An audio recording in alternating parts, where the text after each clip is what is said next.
If your parent is in a hospital bed right now, a single word on their chart decides whether Medicare pays or your family does.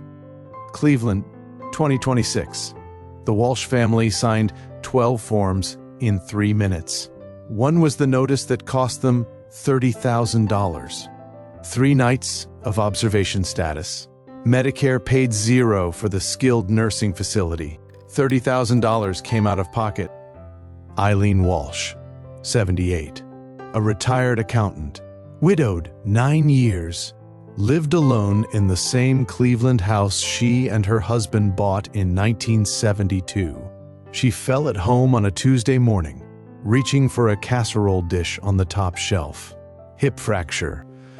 Her daughter Patricia drove 4 hours from Pittsburgh that night. She met her mother at the hospital. Patricia stayed for 3 nights while the orthopedist set the brake. The physical therapist evaluated rehab options. Eileen needed 24-hour skilled care for 30 days. The hospital social worker arranged a transfer to a skilled nursing facility 3 miles from Eileen's home. Patricia signed the discharge paperwork on Friday morning. Nobody told her that her mother's 3 nights had been coded as observation, not the social worker, not the nurses, not the attending physician. Patricia assumed Medicare would cover the skilled nursing facility.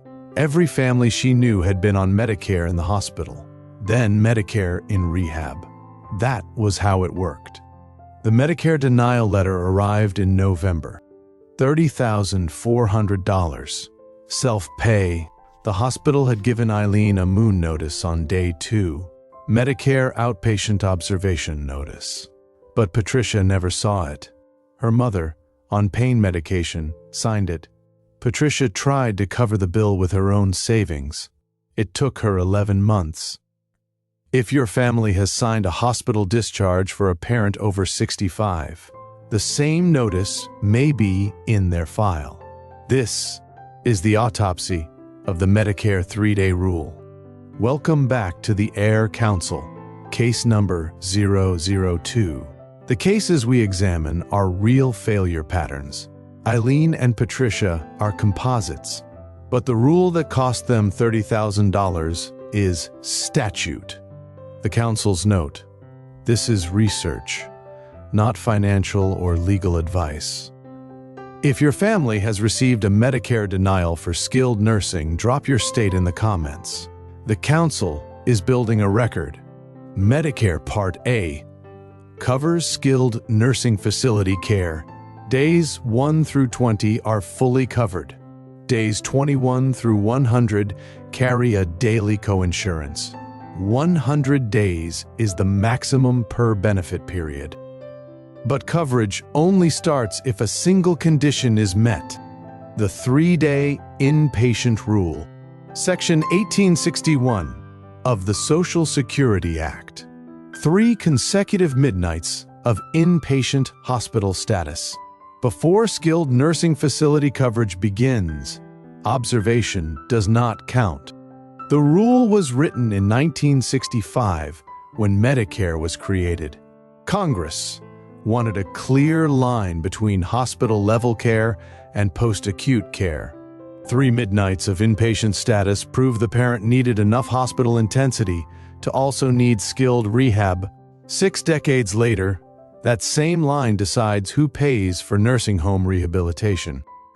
The trap. Most adult children assume their parent was admitted. The bed is the same. The nurses are the same. The medical care is the same. The only difference is a 1-line entry on the hospital chart: observation or inpatient. That single word decides whether Medicare pays or the family pays. Hospitals make the call using CMS guidance called the 2 midnight rule. If the physician reasonably expects the patient to need 2 midnights of care, they should admit as inpatient. If they expect under 2 midnights, observation. In practice, hospitals default to observation. It is the safer billing call for the hospital because CMS audits inpatient stays for medical necessity. Then hospitals leave patients in observation beds for 3 or 4 nights anyway.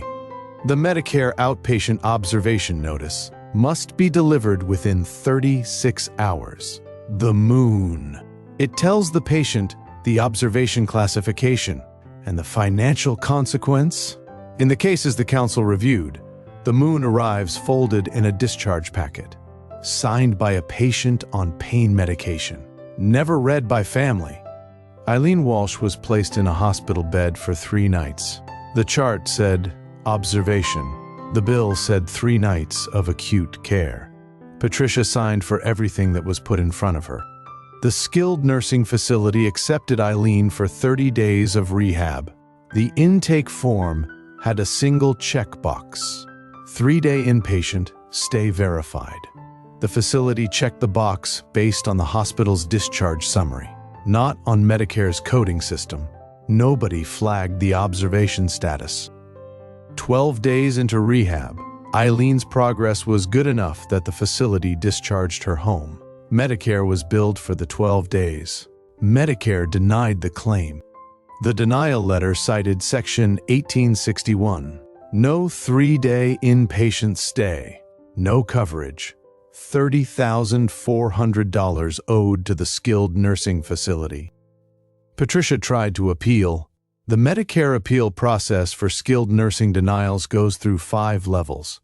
Level 1 is redetermination. About 60 days, Patricia submitted everything she had: hospital records, discharge summary, intake form.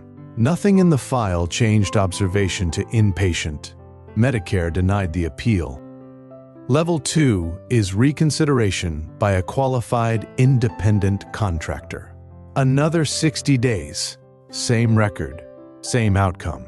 Level 3 goes to an administrative law judge. Hearing, 6 to 18 months. Wait. Patricia did not have 18 months. The bill was already in collections.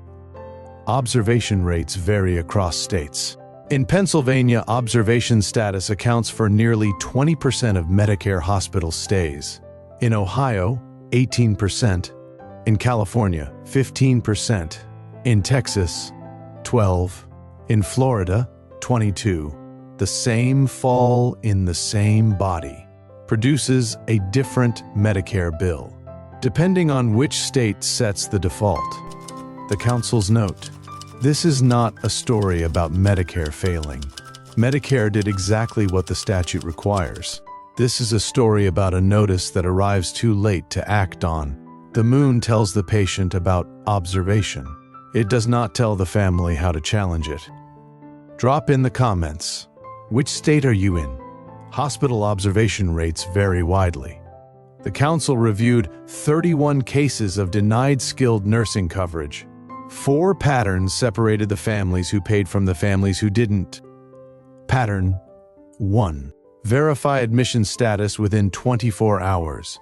The winners asked the attending physician at the bedside on day 1, "Is my parent admitted as inpatient or under observation?" The losers waited until discharge. Pattern 2. Document the 2 midnight rule trigger. The winners verified by day 2 that the chart reflected at least 2 midnights of expected acute care. If observation was coded, they asked the attending to reconsider inpatient status before the 3rd midnight. Once the 3rd midnight passes, hospitals rarely reclassify. Pattern 3. Read the moon notice within 36 hours. The winners knew that the moon arrives by federal mandate. They asked for it. They read the financial consequence box. They escalated. The losers signed it in a stack and never read past the date. Pattern 4. Verify the 3-day inpatient count before signing skilled nursing discharge papers. The winners called the hospital case manager from the facility intake desk. They asked for the inpatient night count on the record. 3 or more midnights, Medicare covers the skilled nursing facility. 2 or fewer, the family pays. The losers signed intake assuming coverage. Sacramento, the same year. Dorothy Carter, 76. a retired school teacher.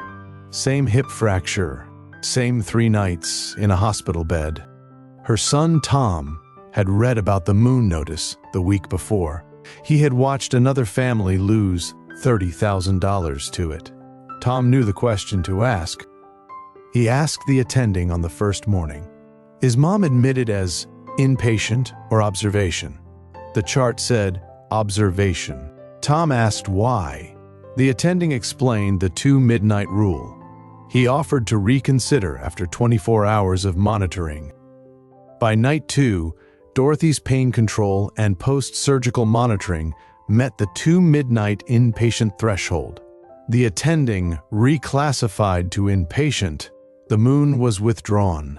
Dorothy completed 3 inpatient midnights. The skilled nursing facility intake on day 4 verified 3 inpatient midnights with the hospital case manager. Medicare covered days 1 through 20 in full. Days 21 through 40 carried the standard coinsurance. $204 per day. 20 days. Dorothy was discharged home after 40 days. Total family cost, $4,080. Same diagnosis, same hospital bed, same 3 hospital nights. Eileen's family paid $30,400. Dorothy's family paid $4,080. $26,000. Decided by 1 word on a chart. Eileen or Dorothy? Tell us which case is closer to your family. 3 actions every family with an aging parent can take this week. 1. Tomorrow, download the sample moon notice from cms.gov. Save it in your phone. Show it to your parent before any hospital stay. 2. At hospital admission, within 24 hours, ask the attending physician at the bedside, is the chart showing inpatient or observation? Write the answer in your phone with the timestamp. 3. Before any skilled nursing transfer, ask the hospital case manager for the inpatient night count on the record. 3 or more, sign. 2 or fewer, escalate to the attending before signing. Next week, the council opens another file on a senior money rule that drains retirement savings. If your family is approaching Medicare or RMD age, the pre-autopsy checklist link is in the description. The file closes here. Yours doesn't have to open the same way.